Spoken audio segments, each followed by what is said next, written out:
I'm your host, Katinka Blackford-Newman, and welcome to the Med-Free Mental Fitness Podcast. This week, I'm joined by Joe Pack, founder of the not-for-profit drug-free ADHD, and he has trained more than 2,000 people on how to manage ADHD without drugs. First of all, welcome. I would love for you to talk me through your personal journey because it began in your 20s, didn't it? So I was diagnosed with ADHD completely by accident because I had been in hospital after suffering from 5 pretty severe seizures as the result of working as many hours as I could per week and fueling that with an insane amount of caffeine. I was drinking roughly 10 cups of strong coffee per day. I come out of hospital and go and see a neurologist. And he says to me, have you considered what might have caused this? And he goes, go and speak to a psychotherapist or a psychologist. I have a therapy session. And then right at the very, very end, he says to me, have you thought about getting an ADHD diagnosis? And you know what? Up until that point, I hadn't thought about it once in my entire life. No one in my family had been diagnosed with it. So I go and read about it. And everything looks like the behaviors I'd been displaying. I have a poor attention span. It's that my attention is so unbelievably obsessive and focused on specific things that I tend to miss stuff that might be deemed important by society. It's like a disordered attention, as in there's way too much focus. I go for the diagnosis and I get diagnosed. So yes, I have ADHD. And then I go back to the neurologist who first said, maybe there's something else going on. And I tell him, the psychiatrist has given me this medication. And he said, do not take that. Because you have had 5 serious seizures that meant you were in hospital for 3 days from caffeine. You were drinking 10 coffees a day because your mind or body had gotten used to the amount of caffeine that you were drinking. The medication will work exactly the same. You will get to a point, you'll be on a low dose and you'll be on a medium dose, and then you'll go up to a high dose. And then at that point, you could be in serious danger. So avoid. So I listened to him. And that was the beginning of drug-free ADHD. So you never took the medication? Well, I did. I did take it for about a week. Yeah. Tell me about it. What happened? I'm never going around saying ADHD medication does not work. It does a job. It made me more focused. It probably made me feel a little bit happier at the time. However, there were 2 things that concerned me a lot about the medication. One is, earlier on in my life, like late teens, early 20s, I'd messed around with recreational drugs quite a lot, like MDMA and speed and all sorts of things like that. And I was like, it feels like a tiny little dose of speed, which is literally what it is. And I didn't know that at the time because the psychiatrist didn't tell me at all. So things like a stiff jaw, I was warm all the time, my palms were sweating, I couldn't sleep, I didn't feel hungry at all. But then another thought came to my mind, which is, this seems to work, but at what cost? What is the big, deep, awful cost that could occur from taking these medications for a long time? That's what's made me stop. What you're sharing is what I hear from lots of people who are advocates of ADHD medication. They're like, you don't understand. I just feel amazing. I feel like part of my brain is activated that hasn't been activated. I can suddenly get these tasks done. So what's wrong with that? What would you say to people who are experiencing this amazing surge in energy and focus? Well, I'd say be careful. We are experiencing an incredibly high percentage of newly diagnosed people. The problem is, there is not a stimulant on the face of the earth that works the same way in 5 years' time to how it did the first day, which is why when you have a coffee at 18 or 16 or however old you are, and you're like, it blows your head off. And then by the time you're 26, like me, you have to take 10 and get a 10th of the effect. You are at the coalface of hearing from people who have been on the meds for a long time. Tell me about the real life stories of people who have been taking these meds. These are meds that are not like speed, they are speed. They are 96% like speed, if you will. Only slight difference between the two is that they have an extra layer inside them that releases the speed slowly, rather than getting, off your tits basically in 20 minutes. It'll slowly release over a period of time, which you could argue is safer. However, the vast majority of people are not taking speed twice a day for 10 years. So, what are you hearing? I've heard people who have come to me and say they've got no side effects. So I'll say, right, go to the doctors and go and get your heart rate checked and your blood pressure checked. They'll come back to me and they'll say, I can't believe it. My resting heart rate while off meds is 60. Well, what is it on the medicine? 110. 110 beats per minute. I remember the first bloke, he was like a 24-year-old guy, that told me that. I didn't actually believe it. The heart doesn't last that long at that rate. Then you've got the more obvious side effects. You've got people coming in who's have ulcers all inside their mouths because they've basically just been running their tongue along their teeth constantly due to the effectively sort of gurning effect of the medication. People who cannot get their body temperature down, so even in the middle of winter they're having to sleep with no covers on. Hunger suppressant. Aches all over the body. Then you've got other things like people who say that their personality's been stripped away because they've been on these higher doses of medication, and it really genuinely is affecting how the brain is working. And the problem is, because these people have been taking medication 5 days in a row to get through their working week, by the weekend, when they stop taking the medication so that they can be funny, which is genuinely the reason, they can't get out of bed. Really? You'll hear this fallacy sometimes that people with ADHD need methylphenidate, which is a type of ADHD medication, because their brain lacks it. Well, that's ridiculous, because there's no methylphenidate in the brain naturally. But again, this is just another one of those fallacies that's peddled all the time by, who knows, trying to put some agenda forward to push medications. I have heard people with ADHD say that brain scans show people with ADHD are different from other people. What would you say to that? There are multiple competing theories for what causes ADHD, and not one of them has been proven conclusively at all. It could be genetic, it could be trauma, it could be environmental, it could be all of those things combined. Who knows? The fact of the matter is, if someone's saying to us, this is exactly what I've read about ADHD and it's a fact, that's not true, because there aren't any facts. There's potentially some evidence that people with ADHD might have a slightly underactive frontal lobe, like prefrontal cortex. But why that is, nobody knows the answer to that. So medication might help with that problem, but that still doesn't solve the root cause. Does that mean that you are completely anti-ADHD medication? I'm getting closer and closer to being anti-medication, because 80-ish% of the studies that have been done on the safety and efficacy of medications have lasted a very short space of time. In fact, 1 in 9 of the studies are 12 months or less. I think it's been designed on purpose, because if you look at some of the studies that are non-industry funded for longer term usage of ADHD medication, say 3 or 5 years, that's where you start to see the serious side effects, the serious problems. There was a study done in Sweden last year on 278,000 people, which, by the way, is an enormous study, considering that the vast majority of the big pharma studies usually got about between 50 and 200 people in it at the very, very most. And they usually do it over the shortest time frame possible, because that usually gives them the results they want to be able to sell more drugs.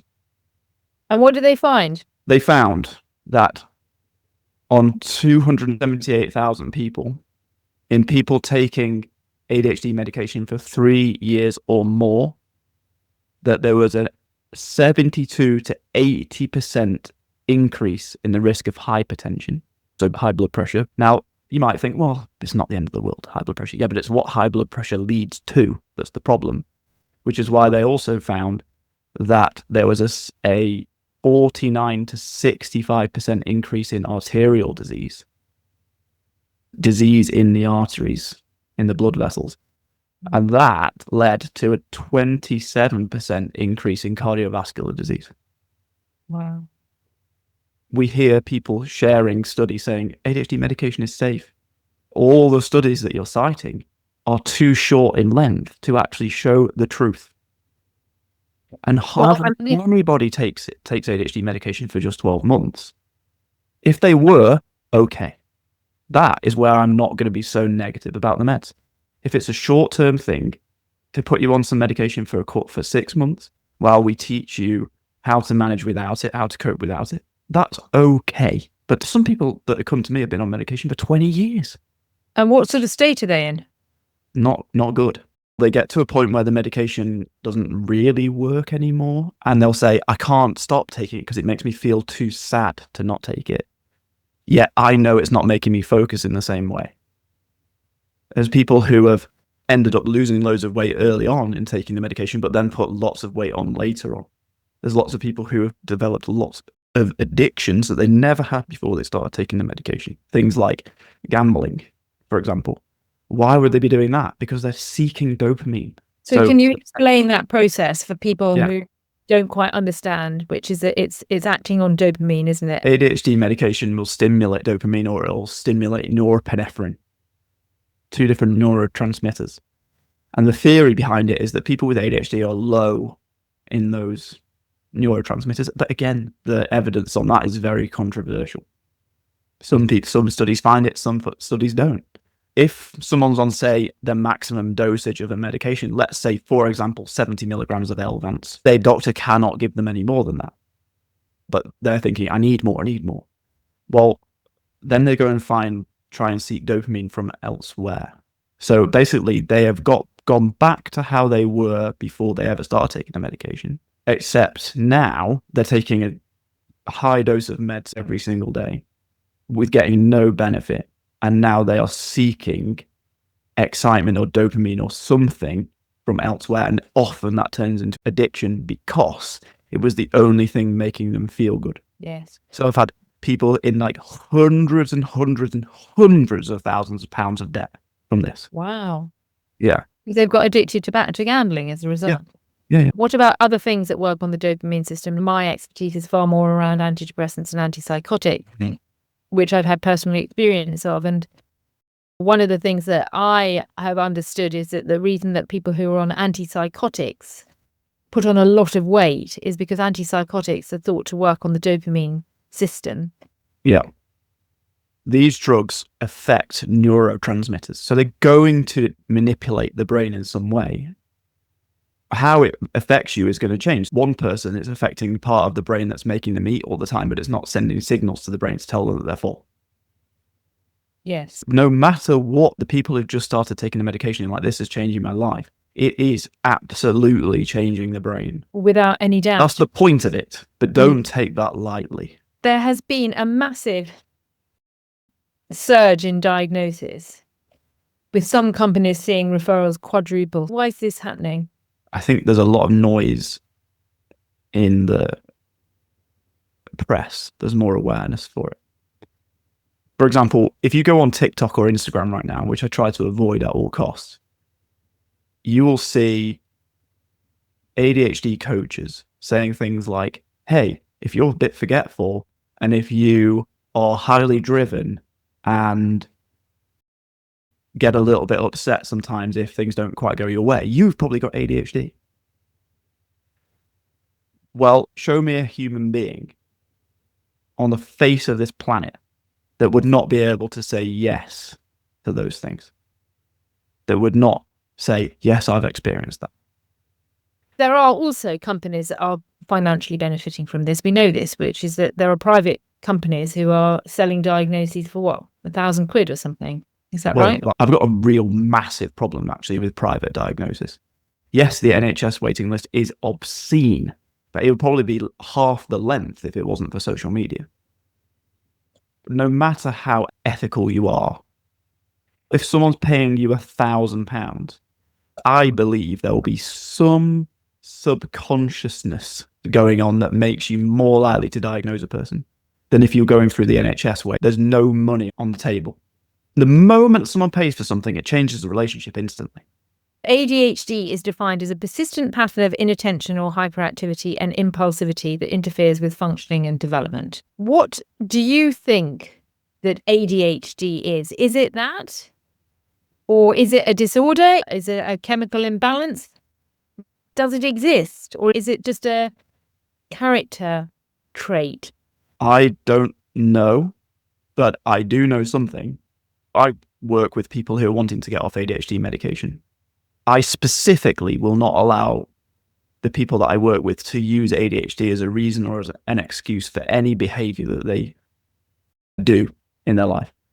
Why? Because the minute they use it as a reason, they stop their progress. They stop their growth as a person. Here's a funny thing that happens. After they go through several months with not using ADHD as a reason why they're doing something, all of a sudden, a lot of the things that they were struggling with disappear. Why?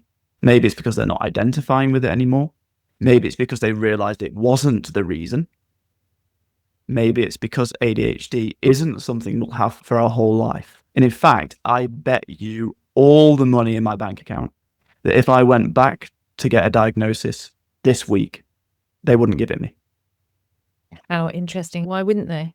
Because all the behaviors that I displayed back then, the absolute obsessiveness for things that were interesting, the emotional side of it, the lack of organization, the constantly ruminating on things to the point of it just being ridiculous, like the mood swings, are all completely gone.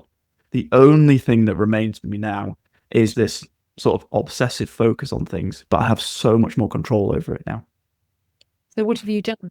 Breathing techniques, cold exposure, and meditation have been massive for me. But the big thing, I think, is just stopping saying I've got ADHD to myself, not using it as an excuse. Every single time that something was uncomfortable for me, like being late, where in the past I would have lost it and had an emotional breakdown, I've been able to learn to just deal with it, let go of the initial fear of being late.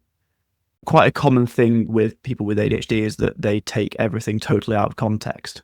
So if someone says to them, you didn't do a very good job, that would be like the end of the world for a lot of people with ADHD. Well, in the past, that would have been very painful for me too, but I've learned how to deal with it. And one of the ways I've done that is by following a guy called Michael Singer.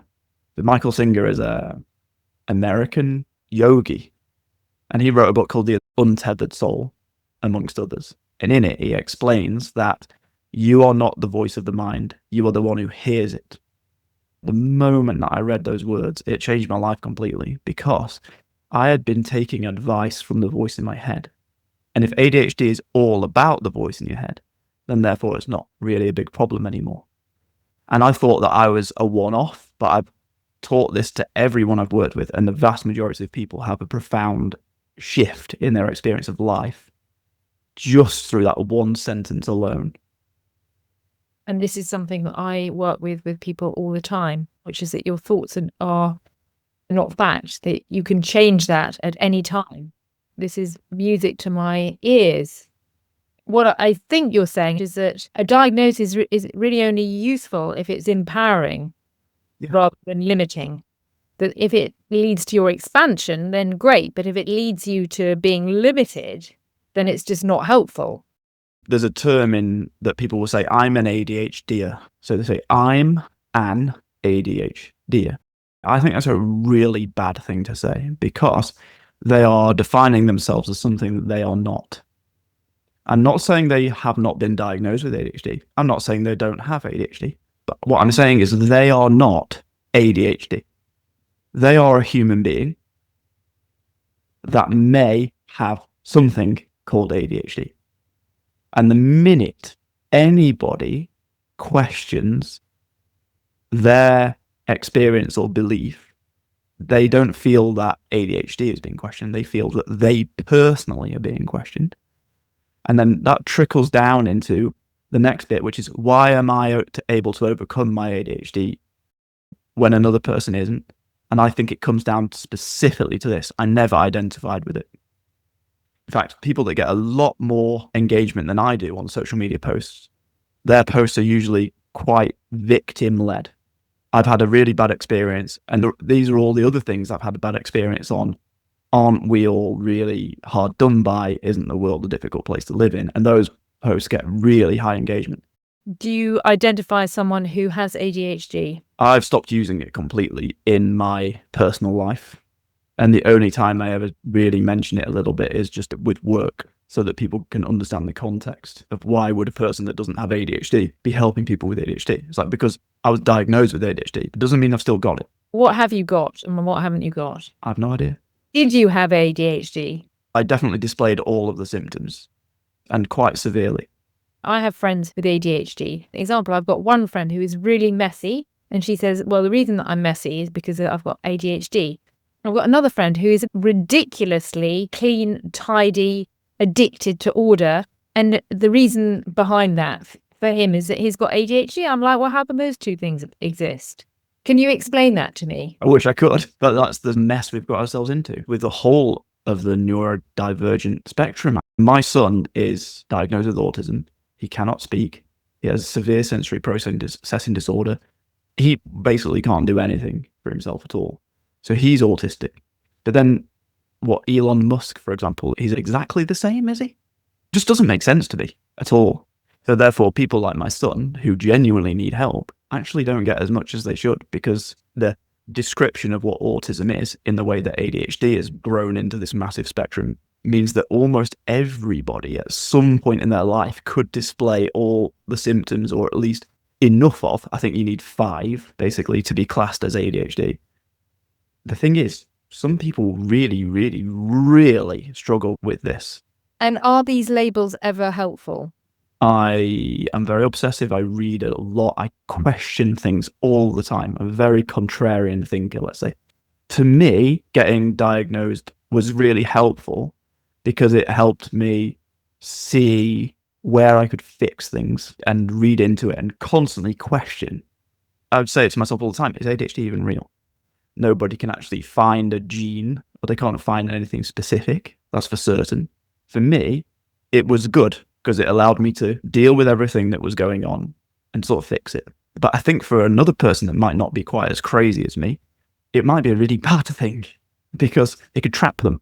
So like for your friend that says, I'm messy because I have ADHD. Well, that just means she'll be messy forever. It does. I'm obsessively clean because I have ADHD. Well, is that a problem? Is it causing him a problem? If it is, then just drop the ADHD part and then deal with the problem. So with what I would say to every person that I've ever worked with, if they said to me, I'm really messy and it's because I have ADHD, I will say, okay, right, tell me again, why are you messy? But this time you're not allowed to use ADHD as the reason. And 100% of the time, people will give me the reason, the real reason. What is it? For messiness, it could be, I just have way too much stuff and I need to get rid of it. All these things I own have some sentimental value. I don't want to get rid of them, whatever. There's just thousands of different things, but it is some other reason. The moment that we say it's because of ADHD, we've immediately stopped ourselves from solving the problem. I think this could be really helpful for anybody that is looking at a diagnosis or a label. Perhaps a question to ask oneself is this helpful? Is this empowering, or is it disempowering? I suppose they've got to answer that for themselves on an individual level. Yes. But So- I hear time and time again from people that I've worked with again, it was really, really useful at first, but now it's a bit of a crutch. Of my own experience, I had a diagnosis of dyspraxia, Right. like dyslexia, but it's with shapes and spatial awareness. And it was a double-edged sword because now every time I park, I just go, oh, can't really be bothered. I've got dyspraxia. I'll just leave the car in, badly parked. Whereas actually the truth of the matter is it would just take me a bit longer to park. I kind of like use it as an excuse, but then in other ways, it's given me a bit of compassion around, say, other things around technology. There are shapes that I don't recognize as well. So it's given me a little bit of space around that. Mm-hmm. So is that a bit like with ADHD? Sure. It is a fluid thing. It doesn't have to be either or. I would say the vast majority of people that come to me, they don't need the label. And in fact, they're better off without it. Let's talk about first the challenges of coming off the meds? You help people come off the meds, do you?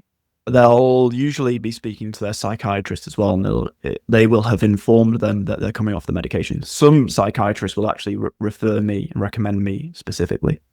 Then I will teach them some breathing techniques to begin with, because that helps to regulate the nervous system. So like there are certain breathing techniques. If your exhale is much longer than the inhale and you sustain that over a period of minutes, it reduces your heart rate, blood pressure, and cortisol, the stress hormone. If people are on ADHD medication, that's a very, very, very good thing. I will also teach some meditation techniques which are ADHD friendly. We use a mantra. The way we do it is by not trying to make the mind be quiet. And by focusing on the mantra, the mind will actually get quiet on its own. I will also give them a schedule for taking cold showers, which will start at 10 seconds and over the period of a couple of months will increase to 2.5 minutes. And then I will give them instructions to take an ice bath. How does cold water help people with ADHD? There is some research that shows that it will increase dopamine by just as much as cocaine. It feels like a deeply focused, almost calming experience where there's not much noise left in the mind, and it makes it easy to get on with things. And that's just from just taking a 3-4 minute cold bath. And do you practice this yourself every day?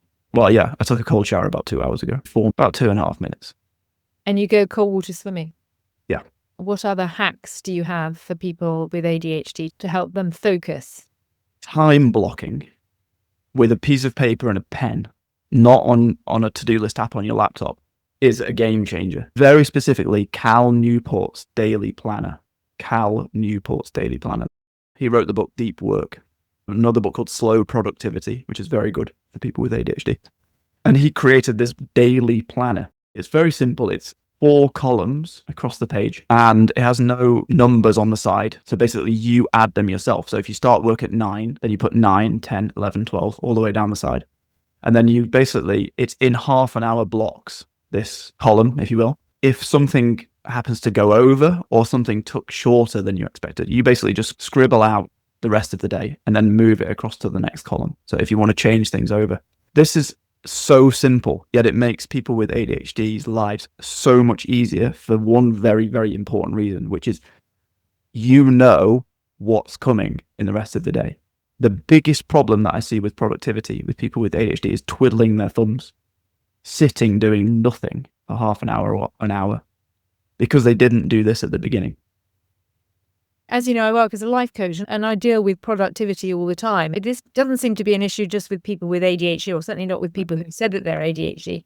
It seems to be the problem of being a human being, isn't it? Very hard to prioritize when you're on the hoof. If you haven't worked out before the important tasks, you do spend quite a lot of time thinking about what am I supposed to do next? And building the muscle of productivity is certainly not just something which is a unique problem of people with ADHD, is it? Exactly.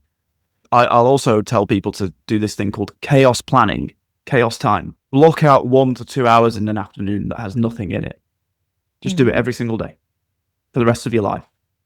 Because in the morning, you're supposed to be focusing on something that you planned in, but it's very likely either someone calls you and needs you to do something, or something pops into your head that you forgot, or something important arises. Rather than stopping what you're doing now, put it in the chaos time in the afternoon. Now, the interesting thing about this is when I started to do this, I made a game with myself that I wanted to make sure there was nothing in chaos time, because then I would have 2 hours free.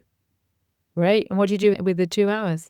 Play my guitar, read something fun, something nice. I love this. It just sounds that you're really productive and got your day sorted. Is that right? A lot more than I was when I was drinking 10 coffees a day. I love these hacks. Have you got any other hacks that you can give? Yeah, there's another thing I call the never nothing rule, which is basically like if you start a habit, never do nothing. I do this thing called the busy dad training, which is basically a burpee regime every other day. So I do military burpees on one day, and then 2 days later I'll do Navy SEAL burpees, and then I'll repeat that cycle. Now, if I am extremely busy for some reason, with having young kids and stuff, and I can't do it, I won't just like beat myself up for having missed out on the habit and then go back to zero again, which is something I hear again and again and again from people with ADHD. And in fact, it's something I used to do a lot as well. Just start a habit, do really well for a few days, then something goes wrong, and then never do it again for like a year. Instead of that, just do one burpee. I'm telling you, it stops that. Just as simple as just doing, I did 80 burpees this morning. But if on Wednesday I can't do any, I'll literally just do one burpee, so long as I've done it before I go to bed. And I'm honestly, 2 days later, I'll go straight back to the 80 burpees again. So the perfectionist thing, isn't it, in us that stops us? Exactly. People will probably think that sounds daft, but it really works. And it's something that I teach all the time. What is a baby step that is so small that you can't fail to do it to get you closer to whatever it is? The thing that trips people up so much is perfectionism. You know, if I can't run 5K today, I may as well not bother. Yeah. Just run around the block, walk around the block. Exactly. But then there's really big things you can look at as well with anyone, ADHD or not. But, you know, again, going back to Michael Singer, the surrender experiment. Have you read that? I think I have some time ago, but tell me what you got out of that the most. Michael Singer is 21 years old and he's doing an economics degree in Florida. And he's sitting on the sofa next to his cousin and he hears in his head a voice, which he recognizes as his voice. And he turns to his cousin and says, "Hey, have you ever noticed there's a voice in your head?" And the cousin's like, "What the hell are you on about?" But he becomes obsessed with that. And he notices that that voice has been telling him what to do his whole life.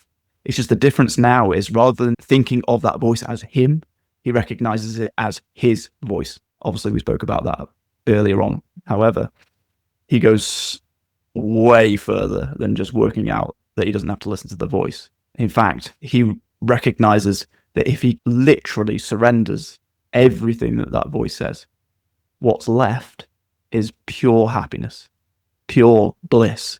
And he recognizes that all of his problems in his life, every anxiety, every fear, all the guilt, shame, you name it, but all in that voice. So by surrendering the voice, hence surrender experiment, letting go of it, what's left is just experiencing life for what it really is, experiencing life in this moment.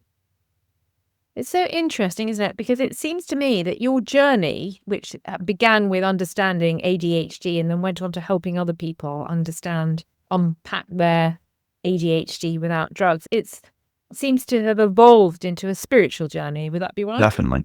Absolutely. Yeah. So therefore, if you start to become obsessed again with these spiritual matters, the idea of ADHD is kind of ridiculous. So there are a lot of people who don't like to hear what you're saying. I know. Do you get hate mail? Of course, all the time. What is it about people with ADHD that hate it when people kind of question? Am I right in saying that you're? I don't want to put words into your mouth, but and you phrase it as you want to phrase it. But it seems that what you're saying is that people have different characteristics, and there are people with various propensities that could be put under a certain label. Yeah. And there are some people who have a propensity for multi-focused activity and to get distracted. And I mean, some people have said that could be a superpower, right? Yeah. Somebody, where it came from, I don't know. We created this very rigid idea of what like human life should look like. We've got this very rigid idea of what success looks like. And if a person doesn't fit into that rigid idea, they're somehow disordered or broken in some way. That's just crazy. What about how we are 3 billion individual human beings who have all got a unique experience of life? Not one other person on this planet has had exactly the same experience of life as me. Not one. So to then pull us all up into one bucket called ADHD or called whatever is so deeply limiting to what it means to be a human that it leads to this problem where you've got your friend who's very messy and your friend who's very, very tidy, and they're both saying the same thing. Well, it's obviously not the same. They're just two different individuals, and there's actually nothing wrong with either of them. How does that position you when you're running something which is called ADHD without drugs? If you're questioning the validity of that diagnosis. I've had times months ago where I was going to pull the plug on it because I felt so disconnected from the diagnosis. And I actually felt like The very process of running drug for ADHD was the only thing attaching me to the diagnosis. And if I wasn't running it, there's no way in a million years I wouldn't even think about it.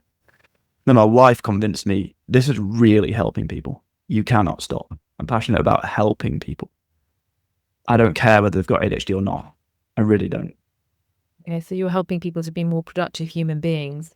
Yeah, just to be happy. Be happy and more productive. Yeah, More happy, whatever they want to be, And I do have a big problem with Big Pharma. If you look at between 1992 and 2017, they were fined collectively $38.6 billion for lying in their marketing, for providing kickbacks to pharmacists to favor their drugs over another competitor. But there were cases like, for example, Vyvanse, which is the American version of Elvance. Shire Pharmaceuticals that used to own that drug were fined $54 million, I think, for this exact thing. Lying about the efficacy of the medication and providing kickbacks to pharmacists. But we're supposed to live in an evidence-based society. So surely there should just be one medication that's right for that person. That's not how it works, is it? Because they're all competing against each other. There are so many parallels with what you talk about with the ADHD medication and antidepressants, which again are tested for 6 to 12 weeks by the drug companies, when we know that people don't take antidepressants for 6 to 12 weeks. They take them for many years. And so it's ludicrous. Yeah. I perceive them as they're not trustworthy companies. You could perceive it differently, and that's your decision. The other thing to say is, what does the GP know? What does the doctor know? Well, some research was done on this, and it showed that if a GP was to keep up with all the research they needed to each month, it would take them 27 hours a day. I hear people slagging off their GPs. How dare they just dole out antidepressants, medication left, right and centre? I'm like, they've got quite a lot on their plate. Big time. And their source of their information, sadly, quite often is Big Pharma. I've had doctors tell me that. Before we wrap up, I would also like to just ask you about your opinion about the surge of ADHD diagnosis in children. What's your view? And medication of children, because this is something I've written about. It does look to me, if you read the symptoms of ADHD through the lens of a child or the lens of a teacher, they read like a list of things that teachers don't like. It is true. They've got these unique children that are like, who knows, like maybe they just learn by running, but they're being forced into this classroom with 35 other children. Of course, they're going to be displaying these symptoms. Like, just go and put them somewhere else where they can actually thrive. And it's all about, oh, but if we medicate them, they'll do well in their exams. Yeah, okay, great. What happens when they stop taking the medication? What happens if they take medication all the way up to 18? They do really well. Then they go to university and stop taking it. Then what? What happens if they take it all the way through university and then stop taking it and go into a job without medication? Then what? No one's asking this question. And then what? We're just thinking about they'll get their A-levels. Maybe they shouldn't get the A-levels. Maybe they should go and get an apprenticeship and do something that's actually relevant to their skill set and their interests, rather than drugging them to force them into the box. We're seeing this research that shows that the younger children get diagnosed. Well, then that just shows that it's an environmental thing. It's bloody obvious. Absolutely. So finally, what would you say, Joe, to people who are listening to this, who think they may have ADHD and are thinking about taking ADHD meds? What's your message? If you are going to take medication, to take it very, very seriously. Do all the reading you can, speak to as many people as possible. Maybe if you really want to take it, just say to yourself, you're going to take it for a period of maybe 12 weeks. And in those 12 weeks, you're going to teach yourself all the things you want to learn so that you don't have to rely on this medication. Just really, really, really take your time to think this through. Because I've been on the end of this where you get a diagnosis and then the psychiatrist just says, great, we'll put you on medication. They don't give you more information than that. Apart from, this medication will help you or solve the problem. I've just seen too many people now where that has not been the case in the long term. So, Joe, how can people find you? Best thing to do is just go to drugfreeadhd.org and subscribe to the newsletter. And I email twice a week, on a Tuesday morning with an essay explaining things to do with medication or like how to manage it without medication. And on a Friday, a podcast episode. Fantastic. And people can work with you one-to-one as well, can they? They can. They can apply for coaching on the website as well. Great. I mean, it sounds like so many of your tips are so useful just in terms of productivity and lifestyle tips. Yeah. It was fantastic. Thank you so much, Joe. Is there anything else that you want to add? The only thing I would say is for people to go and read The Untethered Soul by Michael Singer and then see whether or not you still want to take medication. You're the second person this week that has told me to read The Untethered Soul. Isn't that interesting? Really? There you go.